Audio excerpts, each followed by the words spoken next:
Oleh karenanya, partai setan atau kelompok setan yang dimaksud dalam Al-Quran merujuk pada sekelompok orang yang rela bersumpah dengan nama Allah atas sebuah dusta yang mereka lakukan.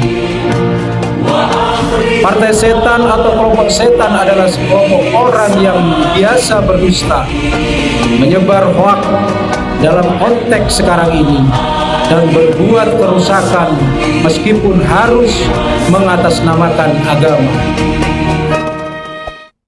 Wassalamualaikum warahmatullahi wabarakatuh.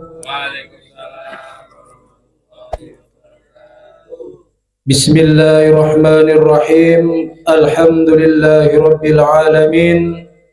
Wa bihi nasta'inu ala umuri dunya waddin. Wassalatu wassalamu ala asrafil anbiya wal mursalin Sayyidina Muhammadin wa ala alihi wa sahbihi ajma'in. Rabbi israh li sadri wa yassir li amri wahlul 'uqdatam min lisani yafqahu qawli. Amma ba'du. Yang saya hormati para sesepuh, bini sepuh, yang saya hormati para tokoh agama, tokoh masyarakat yang ada di lingkungan Kanalan, yang saya hormati para guru-guru ngaji, yang saya hormati Ketua Pengawasan Patrasul Jamaah Zikrullah Tauhid Alif Lam Jalalah beserta segenap pengurus maupun anggota. Pertama-tama marilah kita panjatkan rasa puja dan puji syukur kehadirat Allah Subhanahu wa taala yang mana atas limpahan rahmat, taufik, hidayahnya kita masih diberikan kesempatan, kesehatan dan juga kenikmatan oleh Allah Subhanahu wa taala sehingga kita dapat menghadiri serta melaksanakan pengajian setiap malam Rabu yang bertempat di rumah Bapak Wagimin. Mudah-mudahan apa yang kita laksanakan, apa yang kita hajatkan, mudah-mudahan selalu mendapatkan ridho dari Allah Subhanahu wa taala dan semuanya selalu mendapatkan hijabah oleh Allah Subhanahu wa taala. Amin amin ya rabbal alamin. Salawat dan salam tak lupa kita haturkan kepada junjungan kita Nabi besar Muhammad sallallahu alaihi wasallam, kepada keluarga, para sahabat dan para pengikutnya sampai akhir zaman. Dan mudah-mudahan kita semua yang hadir pada malam hari ini selalu mendapatkan syafaat beliau. Amin amin ya rabbal alamin. Para saudara, para saudaraku yang dirahmati Allah, adapun tausiah pada malam hari ini yang akan saya bawakan, engkau yang mengaku umat Rasulullah, masuklah ke dalam partai Allah yang hak. Di dalam Islam, partai Allah disebut juga dengan Hizbullah, yang bisa diterjemahkan sebagai kelompok Allah, golongan Allah, pengikut Allah, partai Allah, dan seterusnya. Kata ini dapat ditemukan pada dua surat di dalam Al-Quran, yaitu surat Al-Ma'idah ayat 56 dan surat Al-Mujadalah ayat 22. Ayat ini turun terkait keprihakan seseorang terhadap kelompok kafir atau kelompok muslim. Seseorang yang berpihak kepada umat Islam yang tulus termasuk golongan Allah atau partai Allah, sebagai keterangan di dalam At-Tafsirul Waziz berikut ini. Allahumma sholli ala Muhammad. Siapa saja yang meminta pertolongan Allah, Rasul Allah, dan orang-orang beriman yang benar dan menolong syariatnya, maka sesungguhnya partai Allah itulah yang menang karena pertolongan Allah di pihak mereka. Surat Al-Maidah. Saudara-saudaraku yang dirahmati Allah Subhanahu wa taala, sedangkan lawan dari partai Allah adalah partai setan. Istilah partai setan dalam Al-Quran dapat ditemukan pada surat Al-Mujadalah ayat 19.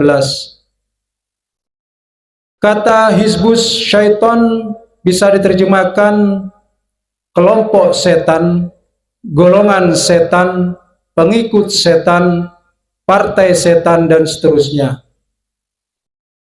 Partai setan belakangan ini muncul dalam politik di negara Indonesia. Partai setan diungkapkan untuk menyebut sejumlah partai tertentu yang menjadi lawan politik si pengucap. Istilah ini dikutip begitu saja dari Al-Quran untuk kepentingan politik praktis.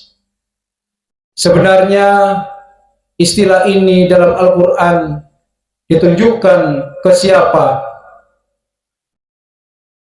Di dalam surat Al-Mujadalah ayat 14 sampai 19 dijelaskan bahwa konteks partai setan dalam ayat ini membicarakan posisi orang munafik di zaman Rasulullah SAW yang menyatakan keislaman mereka secara lahiriah, tetapi menyembunyikan kekufuran terhadap semua ajaran Islam. Jadinya bisa jadi mereka Islam tapi masuk juga dalam golongan syaitan. Allahumma sholli ala Muhammad. Orang-orang munafik ini suka membawa perbincangan umat Islam ke forum komunitas sekelompok Yahudi Madinah. Tetapi setelah ketahuan telah membocorkan perbincangan, kelompok munafik ini bersumpah dengan nama Allah bahwa mereka tidak melakukannya sebagai keterangan dalam At-Tafsirul Waziz. Wahai Nabi, apakah kau tidak memperhatikan orang-orang munafik dan tidak heran dengan mereka yang menjadikan sekelompok Yahudi yang dimurkai oleh Allah sebagai teman dekat dan kekasih mereka? Orang munafik itu bukan bagian dari kelompok kalian, wahai orang yang beriman, dan bukan dari sekelompok Yahudi itu. Mereka adalah kelompok yang bimbang di antara dua kelompok tersebut. Mereka bersumpah dalam kebohongan, yaitu pengakuan agama Islam dan pengakuan sebagai Muslim. Mereka sendiri sadar bahwa mereka berdusta dalam sumpahnya. Surat Al-Mujadalah ayat 14 sampai 19. Saudara-saudaraku yang dirahmati Allah,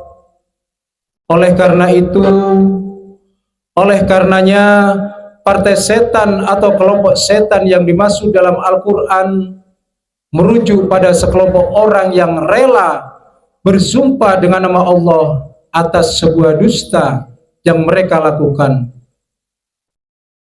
Partai setan atau kelompok setan adalah sekelompok orang yang biasa berdusta, menyebar hoak dalam konteks sekarang ini, dan berbuat kerusakan meskipun harus mengatasnamakan agama.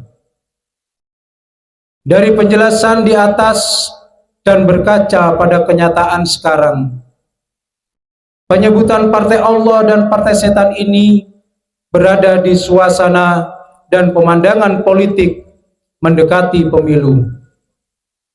Untuk mengetahui siapa yang tulus berada di partai Allah oleh politikus sekarang tentu sangat sulit karena serba kepentingan. jika melihat pembahasan di atas partai setan, cenderung orang yang suka menuduh dan munafik untuk kepentingannya. Saudara-saudaraku yang dirahmati Allah, berpegang teguhlah kamu semuanya pada tali agama Allah. Janganlah bercerai-berai, dan ingatlah nikmat Allah kepadamu ketika kamu dahulu bermusuhan. Lalu Allah mempersatukan hatimu, sehingga dengan karunia-Nya kamu menjadi bersaudara. Ingatlah pula ketika itu kamu berada di tepi jurang neraka, lalu Allah menyelamatkan kamu dari sana. Demikianlah Allah menerangkan ayat-ayatnya kepadamu agar kamu mendapat petunjuk. Surat Al-Imran ayat 103. Bersatulah umat Rasulullah SAW, semua di bawah bendera tauhid, la ilaha illallah Muhammadur Rasulullah. Saudara-saudaraku yang dirahmati Allah, semoga Allah Subhanahu wa taala menjadikan kita sebagai orang-orang yang bisa memanfaatkan fasilitas hidup di dunia dengan baik untuk mewujudkan kebahagiaan di dunia dan di akhirat. Amin amin ya rabbal alamin. Demikianlah tausiah yang dapat saya sampaikan. Kurang lebihnya kami pribadi mohon maaf yang sebesar-besarnya apabila ada tutur kata yang kurang berkenan. Wabillahi taufiq wal hidayah. Assalamualaikum warahmatullahi wabarakatuh. Is 2024. Allahumma